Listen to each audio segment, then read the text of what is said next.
வணக்கம் நண்பர்களே. கொங்கு மண்டலத்தை கைப்பற்ற பாஜக புதிய திட்டம். அண்ணாமலையை வச்சு எப்படியாவது கொங்கு பெல்ட்டை பாஜக கட்டுப்பாட்டுக்குள்ளே வரணும், பாஜக தான் அந்த தொகுதிகளை வெல்லணும் அப்படின்ற புது வியூகத்தை பாஜக வகுத்திருக்கிறது. புதிய அசைன்மெண்ட்டோட அண்ணாமலை தேர்தல் வியூகங்களை வகுத்து செயல்படுறாரு. திருப்பூர், கோயம்புத்தூர், நாமக்கல், கரூர், சேலம் இதெல்லாம் பார்த்தீங்கன்னா கொங்கு பெல்ட்டாக வரக்கூடிய அந்த மண்டலங்களை அதிமுகவிலிருந்து திமுகவிலிருந்து பிரித்து பாஜக கைப்பற்றணுன்ற மிகப்பெரிய வியூகத்தோட பாஜக செயல்பட்டதா ஒரு ரிப்போர்ட் சொல்கிறாங்க.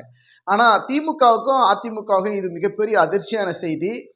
எடப்பாடி பழனிசாமி அவர்கள் பாஜகவிலேருந்து விலகி வந்த பிறகு கொங்கு பெல்ட்டை நம்ம கட்டுப்பாட்டில் வரும், நம்ம தான் அந்த கொங்கு பெல்ட்டை ஆளணும் அப்படிங்கிற திட்டத்தோட பாஜக செயல்படுறாங்க.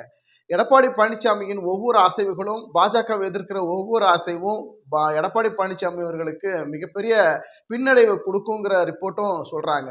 இதெல்லாம் பொருட்படுத்தாமல் எடப்பாடி பழனிசாமி அவர்கள் தனியாக நிற்கிறதுங்கிறது அவருடைய சாதுரியத்தையும் அவருடைய சமாளிப்பு தன்மையும் காட்டுது. அவருடைய திறமையை வெளிக்காட்டணுங்கிறதுனால இந்த தேர்தலில் தனியாக நிற்கிறாரு. அது அவருடைய விஷயம், அது யாராலும் மாற்ற முடியாது, மறுக்கவும் முடியாது.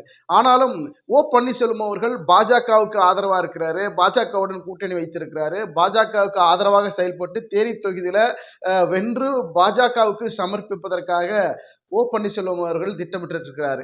ஏன்னா பன்னீர்செல்வம் தேனியிலிருந்து கொங்கு மண்டலத்தில் இருக்கக்கூடிய வேட்பாளர்களை அவருக்கு ஆதரவாக பன்னீர்செல்வம் தேர்தல் பரப்புரையில் களத்தில் இறங்க போறாரு. பாஜகவுக்கு ஆதரவாக செயல்பட்டு கொங்கு மண்டலத்தை வெற்றி பெற செய்யக்கூடிய வகையில் பல்வேறு யுக்திகளை பன்னீர்செல்வம் முன்னேற்பாடாக பல்வேறு விஷயங்களை செஞ்சுக்கிட்டு வராரு அப்படிங்கிற தகவலும் இருக்குது.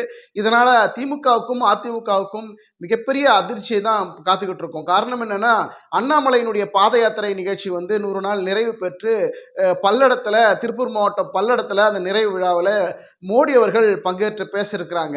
இதையெல்லாம் கருத்தில் கொண்டு ஏன் அந்த நிகழ்ச்சி சென்னையில் நடத்தாமல், திருச்சியில் நடத்தாமல், மதுரையில் நடத்தாமல் ஏன் திருப்பூரில் வச்சாங்க அப்படிங்கிற ஒரு கேள்வியும் இருக்கிறது.